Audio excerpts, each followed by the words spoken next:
Bismillahirrahmanirrahim. Assalamualaikum warahmatullahi wabarakatuh. Alhamdulillahi ala ihsani wa syukru lahu ala taufiqihi wa amtinani. Asyhadu an la ilaha illallah wahdahu la syarika lahu ta'ziman li sya'ni wa asyhadu anna Muhammadan abduhu wa rasuluhu ila ridwanih. Allahumma shalli alaihi wa ala alihi wa ashabihi wa ikhwanih. Hadirin dan hadirat yang dirahmati Allah Subhanahu wa taala, kita lanjutkan pembahasan tentang syafaat. Pada kesempatan kali kita akan bahas tentang macam-macam syafaat pada hari kiamat. Macam-macam syafaat kita bisa bagi menjadi dua.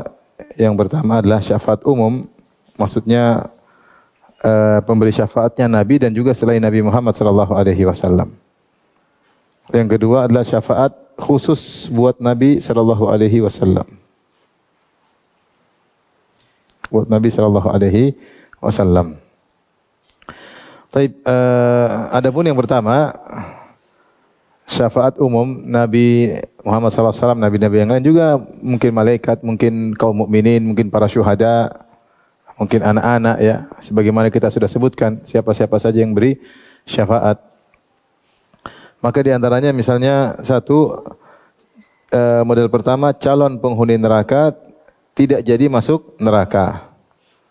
Yaitu dia pelaku dosa besar yang seharusnya masuk neraka, tidak jadi masuk neraka. Dan ini seperti sabda Nabi SAW, syafaati li ahlil kabairi min ummati. Kata Nabi SAW, syafaati sungguhnya syafaatku bagi pelaku dosa besar dari umatku. Ya, maksudnya ketika Nabi mengatakan pelaku dosa besar, seharusnya dia berhak untuk masuk neraka, tapi ternyata tidak jadi masuk neraka jahanam karena syafaat Nabi sallallahu alaihi wasallam. Dalil juga seperti perkataan para anbiya. Ini perkataan para nabi ketika di Sirat. Perkataan para nabi ketika di Sirat. Para nabi lewat terlebih dahulu, melewati sirat, karena kita tahu sirat di atas permukaan neraka jahanam, alamat ini jahanam. Maka para nabi setelah lewat, mereka berdoa dengan mengatakan, Allahumma sallim sallim. Ya. Allahumma sallim sallim. Ya Allah, selamatkan, selamatkan.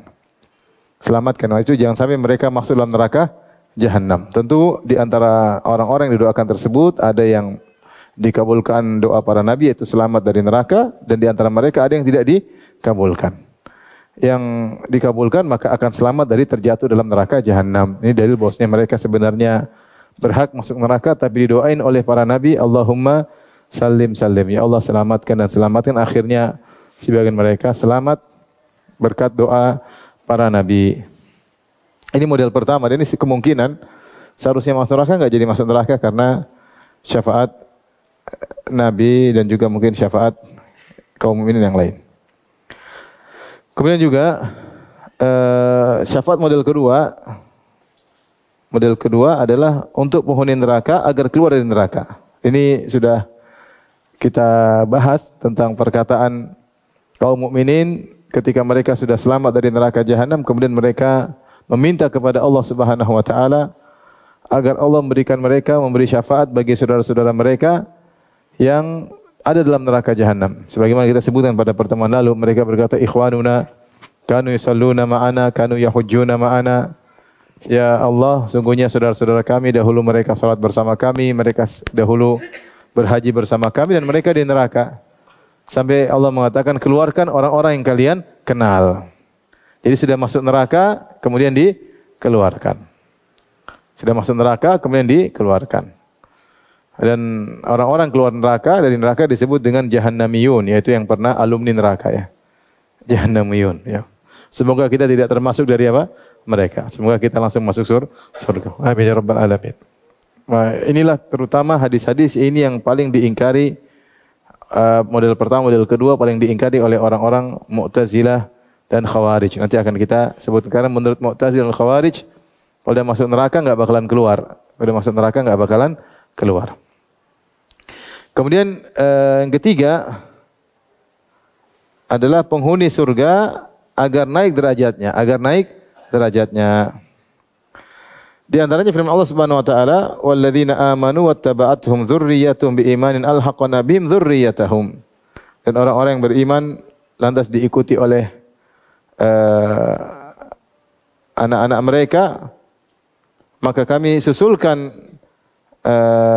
mereka dengan anak-anak mereka, atau anak mereka kami susulkan kepada mereka. Yaitu orang-orang beriman dengan berkat mereka, maka akhirnya anak-anak mereka dinaikkan derajatnya seperti mereka. Atau pendapat yang sebaliknya, derajat mereka dinaikkan sesuai dengan derajat anak-anak mereka. Ini maksudnya surga, ada orang tua, ada anak-anak. Surga mereka ternyata tidak sama levelnya. Maka dengan keberkahan mereka, Allah memberi peningkatan kepada yang di bawah. Sehingga anak-anak bisa naik ke atas, kalau memang orang tuanya lebih tinggi kedudukannya. Atau sebaliknya, anak-anaknya lebih tinggi kedudukannya, orang tuanya di bawah, kemudian naikkan apa? Derajatnya. Ya. Ini isyarat bahwasanya di situ ada syafaat, yaitu Allah menaikkan derajat mereka karena orang tua mereka, atau sebaliknya karena anak-anak mereka. Datang dalam hadis-hadis yang semakna dengan ini, seperti doa Nabi sallallahu alaihi wasallam kepada Abu Salamah ketika Abu Salamah meninggal. Rasulullah SAW berdoa, "Allahumma ighfir li Abi Salamah warfa' darajatahu fil mahdiyin." Ayat tadi yang kita sebut dalam surat At-Tur 21 tidak disebutkan tentang syafaat secara jelas, tapi hanya isyarat. Isyarat intinya Allah menaikkan derajat karena ada kaum yang lain. Ini menunjukkan mungkin syafaat secara tidak langsung, tetapi Allah menaikkan derajat satu kaum karena kaum yang lain. Menaikkan derajat anak-anak karena orang tua mereka, atau menaikkan derajat orang tua karena anak-anak mereka. Ada hadis yang ayat dalil yang lebih sharih. Dalam hadis kata Nabi ketika Abu Salamah meninggal dunia, "Allahumma ighfir li Abi Salamah, ya Allah ampunilah Abu Salamah, warfa' darajatahu fil mahdiyin." Angkatlah derajatnya bersama orang-orang yang dapat petunjuk. Ada yang menafsirkan maksudnya derajatnya di akhirat. Derajatnya di surga, berarti Nabi memberi syafaat kepada Abu Salamah untuk naik derajatnya di akhirat. Tapi ini doanya di dunia masalahnya. Yang kita bicara syafaat di akhirat. Meskipun doa di dunia termasuk syafaat, tapi para ulama memasukkan hadis ini dalam masalah syafaat di akhirat. Seakan-akan Nabi meskipun doanya di dunia, tetapi realisasinya di mana? Di akhirat. Tapi permintaan syafaat tersebut, karena doa adalah bagian dari syafaat, yaitu doa Nabi kepada Allah untuk Abu Salamah, itu terjadinya di dunia. Sehingga contoh ini masih intinya masih kurang pas benar. Tapi intinya yang kita sedang bahas kan syafaat di akhirat, yaitu seorang di akhirat memberi syafaat kepada yang lain. Ini yang ada dalilnya. Nabi SAW berdoa di dunia untuk dikabulkan di akhirat. Ketika pengkabulannya di akhirat, realisasinya di akhirat, maka sebagian ulama memasukkan hadis ini sebagai dalil syafaat untuk mengangkat derajat penghuni surga. Tadinya derajat sekian, kemudian jadi naik lebih tinggi. Ya. Sama seperti seorang, inna rajula la turfa'u darajatu fil jannah, ada seorang dinaikkan di surga, maka dia heran, dia mengatakan, anna li hadza, kok bisa saya dinaikkan di surga? Maka dikatakan kepadanya, bistighfari waladikalaka, karena anakmu sering mohon ampun buat engkau. Nah, anaknya mohon ampun buat dia di dunia apa di akhirat? Di dunia. Tetapi realisasinya di mana? Di akhirat. Ini mau dibilang syafaat di akhirat, syafaatnya di dunia, tetapi realisasinya di mana? Di akhirat. Sehingga dalil seperti ini dijadikan dalil juga untuk syafaat di akhirat, karena perwujudannya di akhirat meskipun syafaatnya mendahului ketika di dunia. Baik, berikutnya juga doa Allah maghfir li Ubaid Abi Amir. Allah maj'al'u yaumal qiyamati fawqa katsir min khalqik. Rasulullah pernah berdoa, ya Allah ampunilah Ubaid Abi Amir.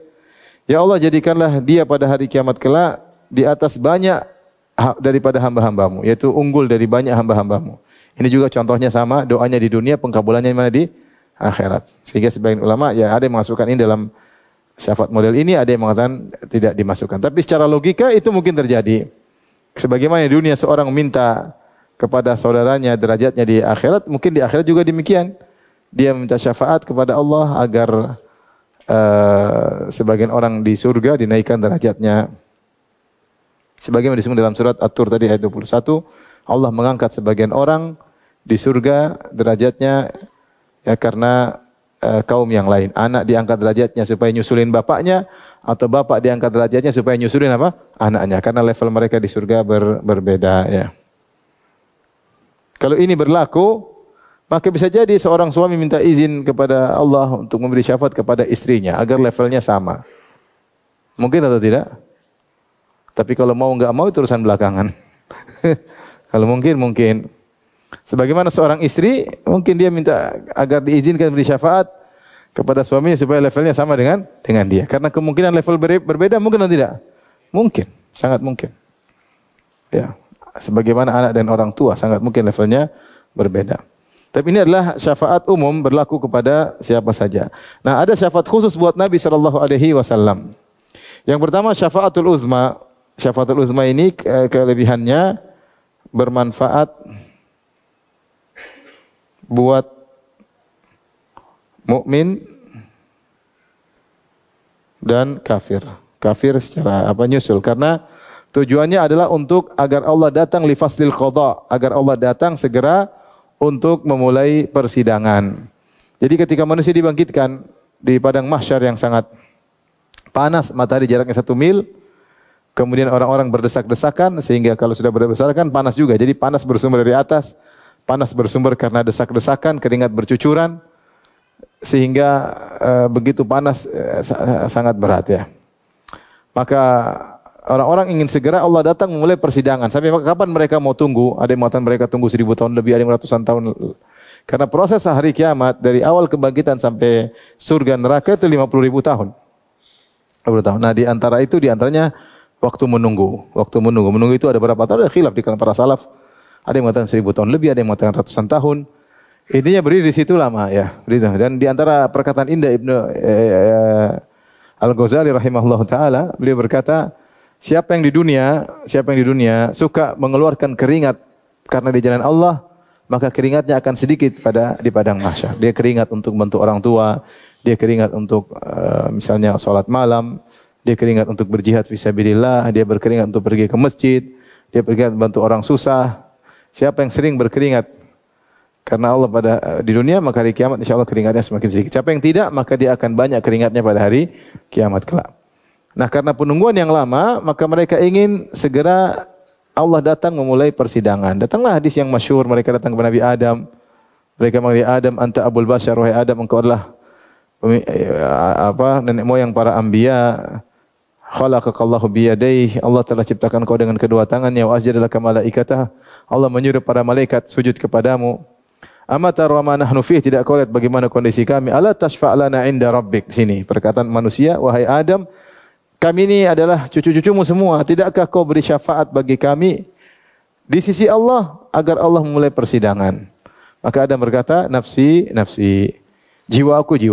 Yang pendapat yang tepat maksudnya jiwaku juga butuh syafaat, bukan cuma kalian. Jiwaku juga butuh syafaat. Aku tidak mau beri syafaat. Kata, aku telah dilarang untuk mendekati suatu pohon dan aku melanggarnya. Inna rabbi qad ghadiba al-yawma ghadaban lam yaghdab qablahu mithlahu wa lan yaghdab ba'dahu mithlahu. Sungguhnya Rabbku sedang murka pada hari ini dengan kemurkaan yang tidak pernah Allah lakukan sebelumnya dan tidak akan seperti ini setelahnya. Akhirnya dia tunjuk kepada Nabi Nuh, kemudian Nabi Nuh kepada Nabi Ibrahim, kemudian Nabi Ibrahim kepada Nabi Musa, Nabi Musa kepada Nabi Isa, akhirnya kepada Nabi Muhammad sallallahu alaihi wasallam. Kata Nabi Muhammad sallallahu alaihi wasallam, "Ana laha." Saya yang akan kasih syafaat. Maka Nabi pun sujud. Sujud dengan sujud yang lama. Kata Nabi sallallahu alaihi wasallam, "Fayuftahu li min mahamida la uhsinuhal an." Maka aku memuji Allah pada saat itu. Nabi sujud lama. Dengan pujian-pujian yang aku belum diajari sekarang. Sujud kepada Allah agar Allah memberi izin Nabi agar memberi syafaat. Jadi Nabi tidak serta-merta langsung, oh tenang saya kasih syafaat. Tapi izin dulu. Saya akan minta izin. Rasulullah SAW sujud dengan sujud yang lama. Di antaranya, ketika mereka datang kepada Nabi, kata mereka, engkau adalah hamba qad ghufira laka ma taqaddama min dzambika wa ma ta'akhkhar. Engkau adalah hamba yang telah diampuni dosa yang telah lalu maupun yang akan datang. Dan ini cuma yang predikat ini diampuni dosa yang telah lalu maupun akan datang cuma Nabi Muhammad sallallahu alaihi wasallam. Oleh karena di antara kedudukan yang mulia jika seorang sudah diampuni. Maka Nabi sallallahu alaihi wasallam menjadi spesial di antara yang lainnya dia diampuni dosa yang telah lalu maupun yang akan datang. Ini tidak berlaku pada nabi-nabi yang lainnya. Maka disitulah Nabi kemudian dalam tanda kutip akhirnya pede, punya apa namanya, memberanikan diri untuk sujud kepada Allah Subhanahu wa taala karena memang Allah ingin memuliakan Nabi sallallahu alaihi wasallam, ya. Asa ayyaba'atsaka rabbuka maqaman mahmuda, itulah tafsir di antara firman Allah, semoga Allah membangkitkan engkau, ya,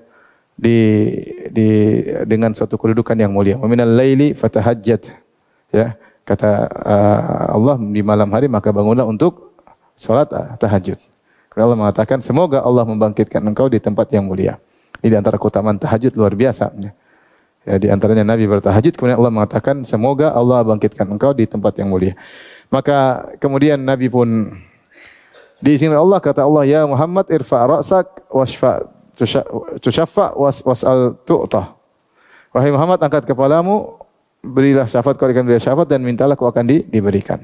Maka datanglah Allah Subhanahu wa taala untuk mulai persidangan, dan ini menguntungkan mukmin maupun non mukmin. Itu mukmin atau kafir semuanya akhirnya dilakukan persidangan karena kepayahan yang mereka tidak kuasa menghadapinya. Maka disebut syafaatul uzma, syafaat yang agung. Ini hanya berlaku pada Nabi, dan yang kedua berlaku untuk kaum mukminin maupun kaum kafirin. Setelah itu baru kemudian ada hisab, ada qisas dan yang lainnya. Setelah Allah datang dalam firman, wa ja'a rabbuka wal malaku saffan saffa, dan datang Rabbmu dan malaikat bersaf-saf. Kemudian yang kedua di antara syafaat yang khusus buat Nabi, syafaat untuk pamannya Abu Talib. Datang Al-Abbas bin Abdul Muttalib, paman Nabi kan ada banyak, ya. Di antaranya yang bertemu dengan Nabi ketika Nabi menjadi seorang Nabi, yaitu ada 4, Hamzah, Al-Abbas, kemudian siapa? Abu Lahab dan Abu Talib. Hamzah, Al-Abbas, Abu Lahab, Abu Talib. Abu Lahab mati dalam kondisi apa? Kafir. Abu Talib, Abu Lahab mati dalam kondisi kafir dan memusuhi. Abu Talib mati dalam kondisi kafir dan membela Nabi sallallahu alaihi wasallam. Hamzah meninggal dalam perang Uhud. Al-Abbas wafat, masih hidup setelah Nabi wafat. Dan dia masuk Islam belakangan, terang-terangan masuk Islam menjelang Fatu Makkah, baru dia menjelang terang-terangan masuk Islam. Sebelumnya dia menyembunyikan Islam, dia mengatakan sebenarnya dia menyembunyikan Islamnya. Taib Abu Talib karena jasanya begitu banyak, maka datang pamannya Al-Abbas. Ya, kata Al-Abbas, ya Rasulullah, apa bantuanmu terhadap pamanmu Abu Talib? Innahu kana yahultu bika, ya, wa yaghdab laka, dulu dia melindungimu, dia dulu marah untuk membelamu. Maka kata Nabi sallallahu alaihi wasallam, huwa fi dahdahin min nar, sungguhnya dia berada di dahdah itu seperti sungai kalau lagi surut airnya, sehingga airnya ada sedikit ngalir di bawah mata kaki, itu namanya dahdah. Artinya Abu Lahab itu disiksa cuma api sedikit yang mengenai kakinya, tidak sampai ke mata kakinya. Ya, laula ana lakana fid darkil asfali minan nar, kalau bukan karena aku tentu dia di neraka yang paling bawah. Tentu di neraka paling bawah. Kemudian dalam hadis yang lain, ahwana ahli nari, inna ahwana ahli nari adaban Abu Talib, orang yang penghuni neraka yang paling ringan siksaan Abu Talib, wa huwa yantailu bina'laini min nar yaghli bihima dimaguhu, dia memakai sendal dari api membuat otaknya mendidih. Taib Nabi menjelaskan kalau bukan karena aku dia neraka yang paling dasar, dan ini adalah bentuk syafaat. Laula ana, kalau bukan karena saya di neraka yang paling dasar. Dan ini syafaat khusus buat Nabi karena hukum asal orang kafir tidak bisa dapat syafaat. Fama tanfa'uhum syafa'atus syafi'in. Maka tidak bermanfaat bagi orang kafir syafaat orang-orang yang beri syafaat. Ya. Tapi khusus buat Nabi karena Abu Talib jasanya luar biasa, maka Abu Talib siksaannya diringankan, dan ini khusus buat Nabi sallallahu alaihi wasallam. Kemudian juga di antaranya syafaat buka pintu surga, ya. Ini juga hanyalah khusus buat Nabi sallallahu alaihi wasallam. Karena Nabi setelah orang-orang semua di kontor mau masuk surga, maka Nabi yang datang, fa astaftih, aku pun minta kepada penjaga surga untuk membuka pintu surga. Maka mereka bertanya, siapa engkau? Aku Muhammad. Kata mereka, kami diperintahkan untukmu dan tidak diperintahkan untuk seorang pun sebelum engkau. Tidak diperintahkan seorang pun sebelum engkau. Akhirnya pintu surga dibuka, penghuni surga surga. Jadi yang mengetuk pintu surga agar dibuka siapa? Nabi sallallahu alaihi wasallam. Ada yang mengisyaratkan kepada firman Allah Subhanahu wa taala wasiqal ladzina taqaw rabbahum ilal jannati zumara hatta idza ja'uha wa futihat abwabuha. Jadi digiring orang-orang yang bertakwa kepada Rabb mereka menuju surga ya dengan berkelompok-kelompok. Hatta idza ja'uha, ketika mereka sudah datang di surga, Allah mengatakan wa futihat abwabuha, dan dibuka pintu-pintunya. Wow, di sini dan ada yang mengatakan ini syafaat. Beda dengan penghuni neraka, Allah mengatakan wasiqal ladzina kafaru ila jahannam zumara. Orang-orang kafir digiring kepada neraka jahanam. Hatta idza ja'uha, ketika mereka datang neraka, futihat abwabuha, dibuka langsung pintu-pintu neraka. Tidak ada huruf waw di situ. Tapi ketika dikatakan menuju pintu surga, Allah pakai waw. Jadi kalau yang orang neraka, hatta idza ja'uha futihat abwabuha, ketika orang-orang kafir menuju neraka, dibukalah pintu-pintu neraka. Tapi ketika penghuni surga, hatta idza ja'uha, ketika mereka datang kepada pintu-pintu surga, wa futihat abwabuha, dan dibukalah pintu-pintu surga. Itu ada jeda. Jeda itu sebenarnya Allah mengatakan syafaat. Syafaat dari Nabi untuk membuka pintu surga. Allah alam bisawab. Itu hanya khusus buat Nabi sallallahu alaihi wasallam. Kemudian juga di antaranya syafaat untuk umatnya yang masuk surga tanpa hisab. Syafaat untuk umatnya masuk surga tanpa hisab. Dalam riwayat Allah berfirman, Allah berkata, "Ya Muhammad irfa' ra'sak wasal tu'ta washfa'tu syaffa." Wahai Muhammad, angkat kepalamu. Ya Rasulullah saja memberi syafaat, dia sujud lama, tidak asal mentang-mentang saya manusia tercinta yang paling cintai Allah, saya adalah ini, saya kemudian kasih syafaat. Enggak, dia minta izin dulu. Dia sujud lama. Sampai Allah berkata, "Ya Muhammad, angkat kepalamu, mintalah kau akan dikabulkan, beri syafaat kau akan diberi syafaat." Fayaqulu ummati ummati. Rasulullah berkata, umatku umatku. Fayaqulullah, Allah berkata, "Adkhil min ummatika man la hisaba alaih. Minal babil aiman min abwabil jannah. Wa hum syuraka'un nasi fi sa'iril abwab." Kata Allah, wahai Muhammad, masukkanlah dari umatmu orang-orang yang masuk surga tanpa hisab. Dari pintu sebelah kanan, dari pintu-pintu surga. Dan mereka bebas memasuk dari pintu mana sebagaimana orang-orang yang lain. Jadi ada pintu khusus buat orang yang masuk surga tanpa hisab dan tanpa azab. Jadi Rasulullah yang masukin. Jadi mungkin setelah di pintu-pintu surga, Allah bilang, Rasulullah sujud lagi, minta diberi syafaat, kata Allah masukin orang yang masuk surga tanpa hisab dari pintu sebelah kanan. Wahum syuraka, meskipun mereka masuk sebelah kanan, mereka boleh masuk dari pintu yang lain sama teman-temannya yang lain. Mungkin pengen masuk dari pintu lain, terserah. Ada kawan situ, kau nggak bisa di situ, khusus kamu, saya sebelah sini ya. Mungkin dia pengen jalan sama dia, terserah.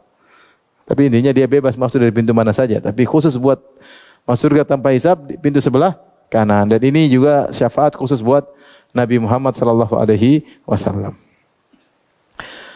Baik, kita bahas berikutnya terkait dengan madhab yang menyimpang terkait syafaat. Yang pertama adalah mazhab Khawarij dan Mu'tazilah. Kita tahu di antara Khawarij Mu'tazilah disebut dengan Al-Wa'idiyah. Mereka disebut kelompok Al-Wa'idiyah. Beda dengan Murji'ah. Murji'ah disebut Al-Wa'diyah. Al-Wa'diyah karena mereka hanya menyoroti hadis-hadis yang berisi janjian ampunan, janjian. Al-Wa'idiyah hanya menyoroti hadis-hadis ancaman. Kata mereka ancaman Allah harus terlaksana. Di antara ancaman-ancaman Allah yaitu pelaku dosa besar masuk neraka. Jadi pelaku dosa pasti masuk neraka kata mereka. Maka mereka Al-Khawarij dan Mu'tazilah bersepakat. Ya. Ini bersepakat pada dua, mereka sepakat pada dua hal. Pertama, pelaku dosa besar kekal di neraka. Ini mereka sepakat. Yang kedua, Allah pasti menjalankan ancamannya. Maka mereka disebut Al-Wa'idiyah. Al-Wa'id maksudnya ancaman. Allah sudah ngancam, enggak mungkin Allah la yukhliful mi'ad. Allah tidak akan menyelisih janji. Allah tidak akan menyelisih janji. Sehingga kalau diancam pasti masuk neraka. Hanya saja mereka berbeda antara Khawarij dan Mu'tazilah. Kalau Khawarij pelaku dosa besar itu kafir. Kafir kekal di neraka. Neraka orang-orang kafir. Adapun Mu'tazilah tidak. Mu'tazilah pelaku dosa besar fi manzilah bainal manzilatain. Dia berada di antara kedudukan dua kedudukan. Antara kedudukan iman dan antara kedudukan kafir. Jadi pelaku dosa besar tidak mukmin, tidak juga kafir, tapi di antara keduanya. Apakah digolongkan orang mukmin? Enggak. Digolongkan orang kafir? Enggak. Di dunia mereka hukumnya hukum orang fasik. Tetapi ketika di akhirat mereka kekal di neraka, tapi nerakanya bukan neraka orang kafir. Nerakanya orang kafir bukan, tapi neraka yang lain. Tapi sama saja apa? Kekal. Harusnya kita bilang di akhirat juga bukan di surga, bukan di neraka harusnya. Di tengah-tengah, mizanin ya. Tidak surga, tidak apa? Neraka. Tapi mereka bilang meskipun mereka tidak kafir, kalau begitu konsekuensinya mereka tidak masuk dalam neraka orang kafir. Iya, tapi mereka di neraka yang lain, tapi kekal juga. Jadi sama-sama kekal, hanya saja Khawarij lebih nekat mengatakan pelaku dosa besar adalah kafir. Baik, mereka ini dua pendapat. Yang pertama, pendapat yang mengingkari secara mutlak, mengingkari syafaat secara mutlak. Yang kedua, syafaat ada tapi hanya untuk beriman dalam mengangkat derajat. Syafaat itu ada hanya untuk beriman, untuk mengangkat derajat. Adapun pelaku dosa besar tidak ada syafaat. Ya, jadi ada dua model mazhab mereka. Ini disebut Ibnu Taimiyah dalam Rasailul Masail dan juga Tawassulul Wasilah. Jadi mereka dua kelompok. Kelompok yang menolak syafaat secara mutlak. Mereka punya dalil akli, disebut oleh Al-Qadhi Abdul Jabbar dalam Syarh Ushul Khamsah. Karena syafaat itu begini, syafaat itu begini, syafaat itu. Mereka pada semua dalil akal, ya, dalil akal. Ya, mereka bilang kalau syafaat akhirnya karena ada syafaat orang akhirnya malas beribadah karena ngandalin syafaat. Orang kalau syafaat akhirnya nanti mengandalkan nekat bermaksiat karena ngandalin apa? Syafaat. Dalil akal. Ya sama aja kalau kita bilang Allah buka pintu tobat nanti orang nekat bermaksiat, nanti tobat selesai. Sama aja. Tobat ada enggak? Tobatnya sama aja. Kalau tobat ada, syafaat kenapa enggak ada? Ya, padahal kita tahu syafaat adalah memuliakan pemberi syafaat. Allah memberi mekanisme syafaat untuk memuliakan orang yang memberi apa? Syafaat. Oleh karenanya mereka dua pendapat. Satu mengingkari semua syafaat secara mutlak, ya. Wala syafa'ah, tidak ada syafaat pada hari kiamat kelak. Wa tanfa'uhum syafa'atus syafi'in, tidak ada syafaat bermanfaat. Mereka berdalil dengan dalil umum. Sudah kita jelaskan pada pertemuan lalu. Dalil tentang syafaat ada 4 model. Yang mereka berdalil dengan yang menolak syafaat secara mutlak. Pendapat yang kedua, kata mereka ada syafaat, tapi khusus peningkatan derajat. Karena ada hadis-hadis yang menunjukkan hal tersebut. Adapun dari neraka keluar, tidak ada. Enggak ada. Seperti hadis Nabi, akhriju, kata Allah, akhriju minan nar man kana fi qalbihi misl dzarratin minal iman. Keluarkan dari neraka orang yang dalam hatinya seperti sekeping dinar atau sebesar zarrah yang masih ada keimanan. Keluarkan dari neraka, kata Allah Subhanahu wa taala. Hadis-hadis seperti ini, pokoknya ada orang keluar dari neraka atau jahannamiyun, ada alumni-alumni neraka. Ini semua mereka tolak. Kata mereka sekali masuk neraka tidak bakalan apa? Keluar, tidak bakalan keluar. Seharusnya dibedakan antara kafir dengan beriman. Dia masih beriman, kalau dia masih beriman dicuci dulu di neraka, ya. Dicuci dulu di neraka. Dan hadis-hadis tentang orang dikeluarkan dari neraka menuju surga hadisnya mutawatir banyak sekali. Banyak sekali dengan berbagai macam redaksi. Mutawatir maknawi. Adapun mereka menolak semuanya pakai dalil akli, dalil pakai akal dan semuanya tidak benar. Taib ini salah satu mazhab menyimpang tentang syafaat. Yang kedua tentang musyrikin Arab. Musyrikin Arab mereka menyembah para sesembahan, berhala-berhala, orang-orang soleh untuk mengharapkan syafaat mereka di dunia. Karena mereka tidak beriman dengan hari akhirat. Kalau mereka beriman dengan hari akhirat, mereka ingin dapat syafaat juga di akhirat. Tapi secara umum orang-orang musyrikin tidak beriman kepada hari akhirat. Terus mereka ngapain beribadah kepada berhala-berhala? Tujuannya adalah agar berhala-berhala tersebut beri syafaat kepada mereka di sisi Allah agar permintaan mereka duniawi segera dikabulkan. Kata Allah Subhanahu wa taala dalam 2 ayat seperti dalam Az-Zumar ayat 3, "Ma na'buduhum illa liyuqarribuna ila Allahi zulfa." Kami tidak menyembah mereka kecuali untuk mendekatkan kami kepada Allah dengan sedekat-dekatnya. Jadi mereka mengatakan, kami ini tidak sembah orang-orang soleh kecuali agar kami dekat kepada Allah. Kalau dekat dengan Allah kami berdoa dikabulkan oleh Allah, tapi lewat mereka-mereka ini. Caranya beribadah dulu kepada mereka-mereka ini. Dalam ayat yang lain kata Allah Subhanahu wa taala, mereka berkata, haula'i syufa'auna indallah. Sembahan-sembahan kami itu adalah pemberi syafaat bagi kami di sisi Allah Subhanahu wa taala. Jadi sembahan-sembahan tersebut adalah pemberi syafaat bagi kami. Jadi kata mereka, kami sibuk untuk beribadah kepada sembahan-sembahan tersebut agar ibadah kami lebih diterima oleh Allah Subhanahu wa taala. Ini dijelaskan subhanallah panjang lebar oleh Ar-Razi.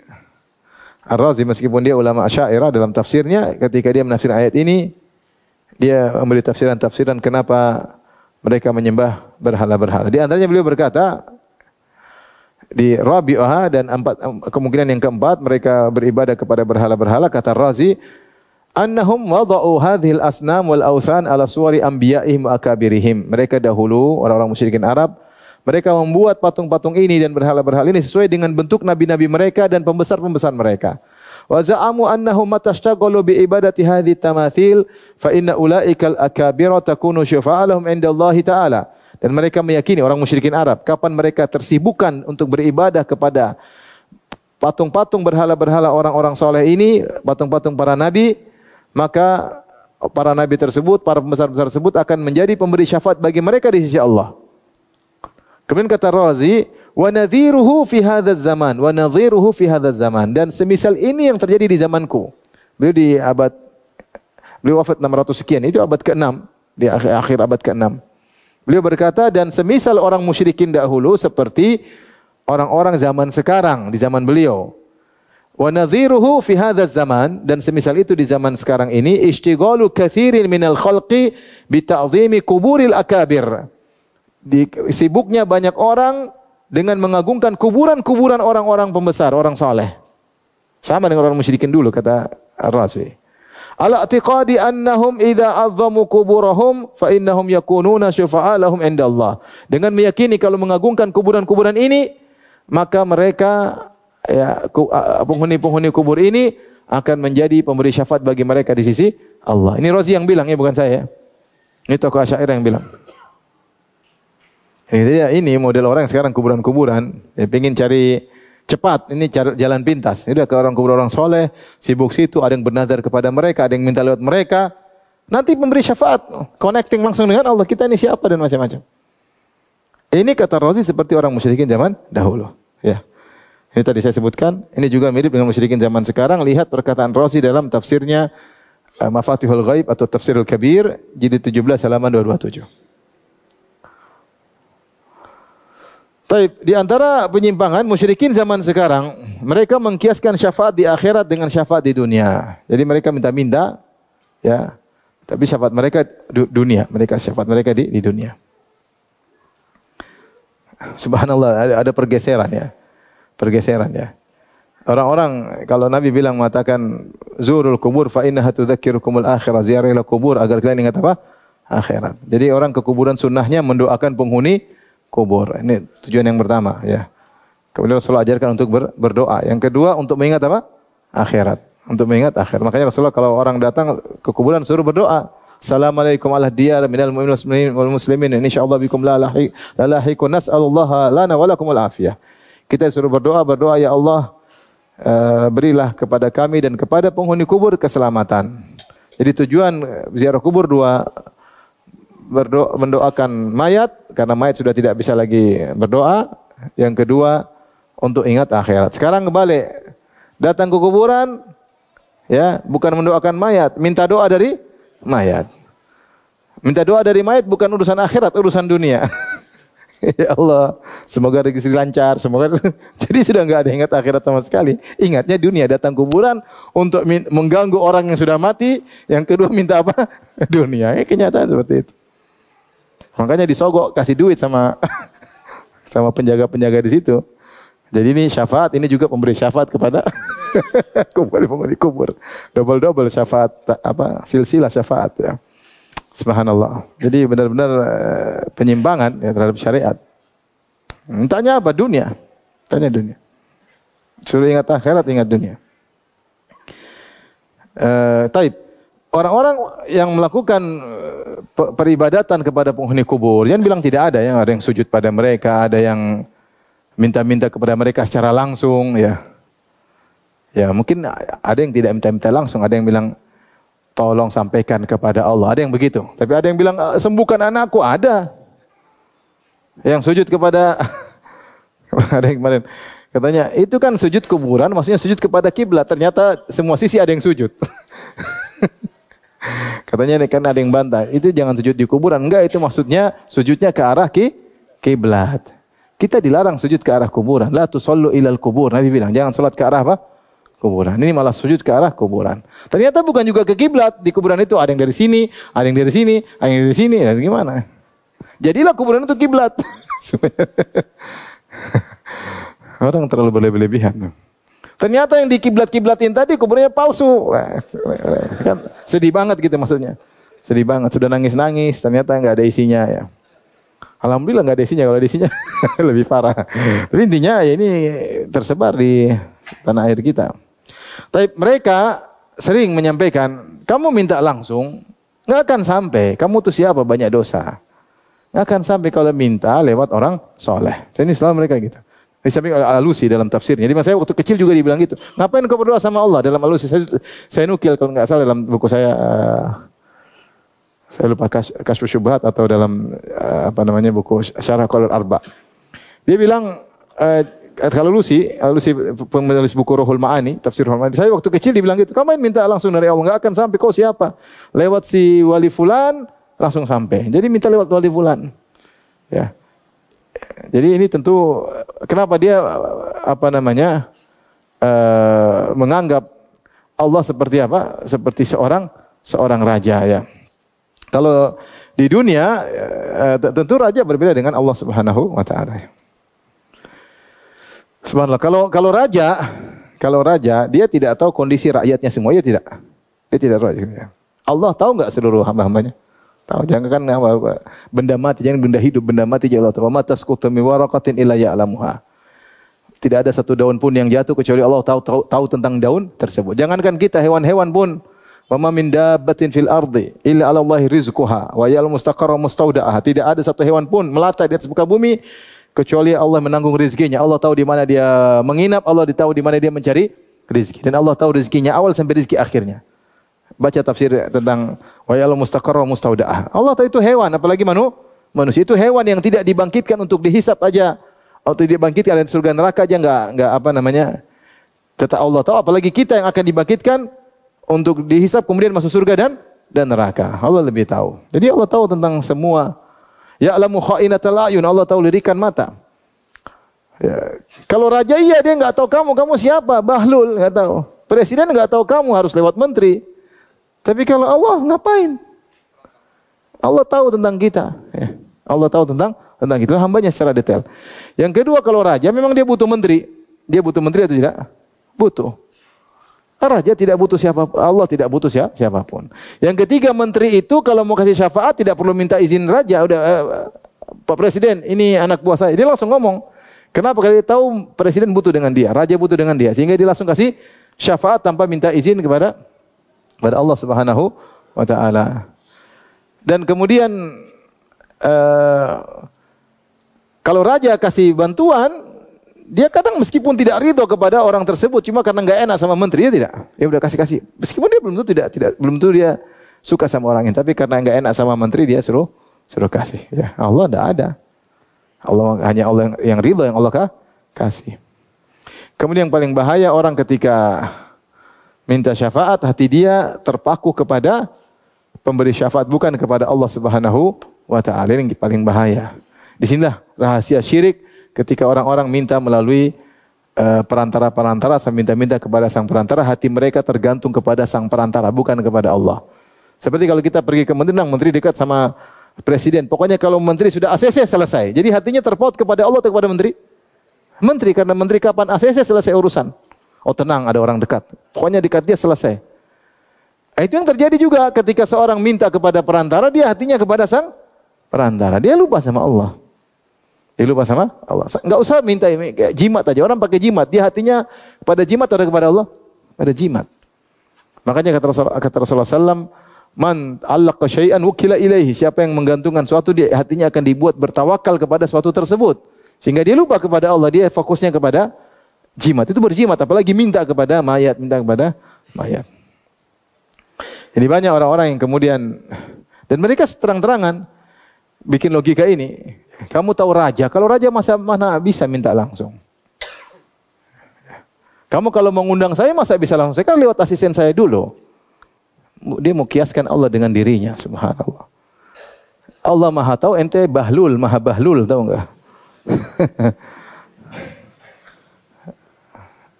Jadi repotnya di situ. Ya. Maka sebagian orang akhirnya minta-minta kepada perantara-perantara, ya bahkan beribadah kepada perantara dengan meminta di antara mereka, sampai ada yang bernazar di kuburan-kuburan di antara mereka, ada yang menyembelih di kuburan-kuburan. Dan ini bukan omong kosong, ini ada fatwa-fatwanya ada. Di Mesir ditanya ulama Mesir dan mereka menjawab karena terjadi.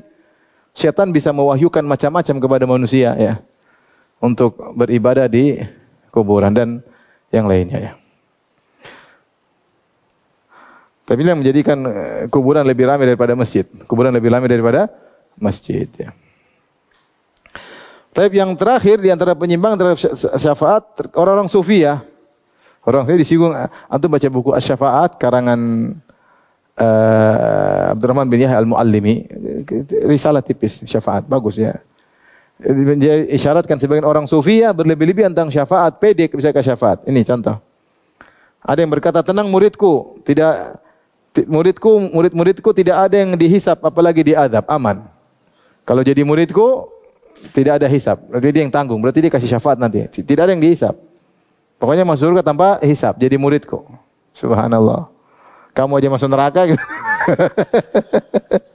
Dia menjamin siapa yang tidak senang jadi muridnya. Jadi murid dia masuk surga tanpa hisap. Waliyadzubillah. Semudah itu dia mengatakan demikian. Nabi ketika perang Badar, Nabi jalan kaki berganti-gantian dengan 3 orang. Nabi, Ali bin Abi Thalib, kalau tidak salah sama Abu Lubabah, 3 orang. Berjalan dari Madinah menuju ke Al-Badar, sekitar 130 kilo. Karena kendaraan tunggangan sedikit. Sehingga mereka harus satu tunggangan buat 3 orang, buat 4 orang, buat 5 orang. Nabi dapat jatah 3 orang bertiga. Maka mereka bilang, ya Rasulullah, Anda jalan aja biar jatah Anda kami yang naikin. Jadi Anda naik onta terus, nanti jatah buat jalan kami yang gantiin jalannya. Jadi Anda enggak usah turun, naik aja. Kata Nabi SAW, saya tidak saya tidak butuh kepada pahala daripada kalian berdua. Sebagaimana kalian berdua butuh pahala, saya juga butuh apa? Butuh pahala. Itu kata Nabi SAW. Sehingga Nabi tetap jalan kaki dan naik onta. Ini tenang, ya jadi murid saya masuk surga tanpa hisab. Murid Nabi jadi Nabi tidak ada yang jamin begitu. Apakah ada Nabi bilang murid saya pasti masuk surga tanpa hisab? Tidak ada.